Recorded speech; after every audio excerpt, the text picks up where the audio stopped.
we are finally returning to the Caridian Desert to take on the new quest beneath Scabaras Sands, in order to stop Devourers still roaming the desert and thwart Amascut's latest evil plans. This quest is the first in 3 that will be wrapping up the desert storyline, culminating in a showdown with Amascut herself later in the year. These quests have a long history and quite a few prerequisites of their own, including completing the Ode to the Devourer and Fight Club quests, which are the end of lengthy quest chains, as well as having level 87 Slayer. Amascut has claimed to know the location of the lesser god Scabaras, and it's your job to find him before she does, as it's the last step she needs to fully unleashing the Devourer. And your efforts for this quest are not without reward. Completing beneath Scabaras Sands unlocks the new upgradable Cuirass Dagger, granting significant bonus damage to any of Amascut's followers. You also unlock the ability to take on an upgraded version of the Profane Scabarites Elite versions, introducing a more lucrative version of the Slayer task.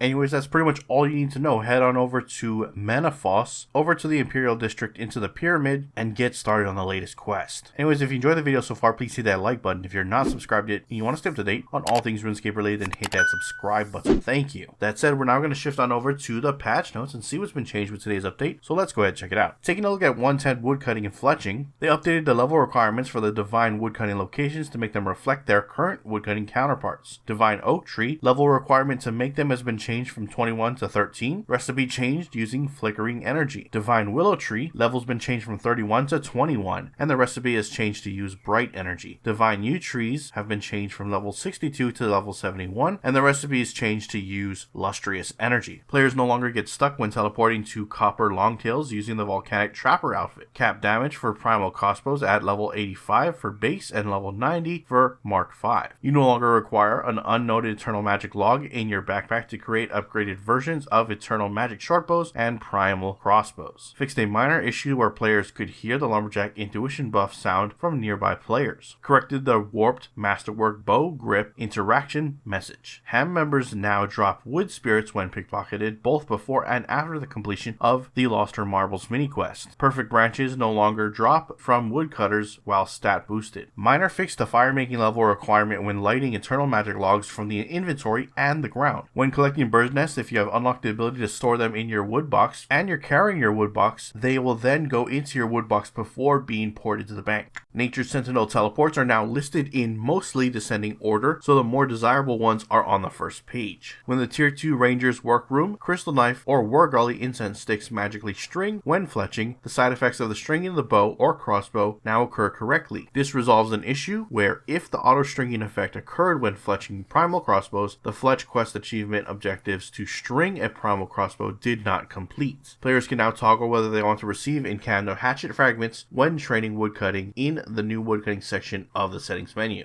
Lastly, we got some general changes. The Christmas event area in Berthorpe has been reverted back to normal. Colorable titles no longer require the base title in order to use it when the player has unlocked the alternate variants. The game mode selection screen will now always open when clicking done during character creation if players did not click on it. The Pink and Aurora Santa Hats beards now hide player beards, averting catastrophic multi-beard pileups. Fixed an issue during the fight in the Fight Club quest where the player character model could get stuck if the player tried to free themselves from the Pharaoh's stun. The player should now be able to free themselves with counter stun abilities and resume combat as expected. A couple of extra spaces in teleport hints have been removed. Updated the mining skilling guide to list size 6 stars and larger as members only. An inaccessible star near the poison waste has been moved further east to an accessible area. Updated some quick chat options for shooting star. Fixed an issue where shooting star cooldown bar was only displaying for players who witnessed the star being tagged. Changed it so you can claim the daily shooting star reward from any star sprite as long as at least one star has been interacted with that day. The group Iron Man players can now store the Crystal Maddock in the group Iron Man storage. Reports now have the reported user correctly in focus. Previously, the user would need to have typed in chat for the report function to focus on the reported user. And finally, fixed an issue that impacted players attempting to join Cabbage Face Punch Bonanza. And that is it for everything discussed in this video. If you wish to check it out, the news post yourself, I have a link down in the description below, so head on over there to do so. If you missed last week's video, it would be on screen now, so looking forward to seeing you there, and if not, I'll see you with the next RuneScape news coverage video. Till then, I am out. Aloha.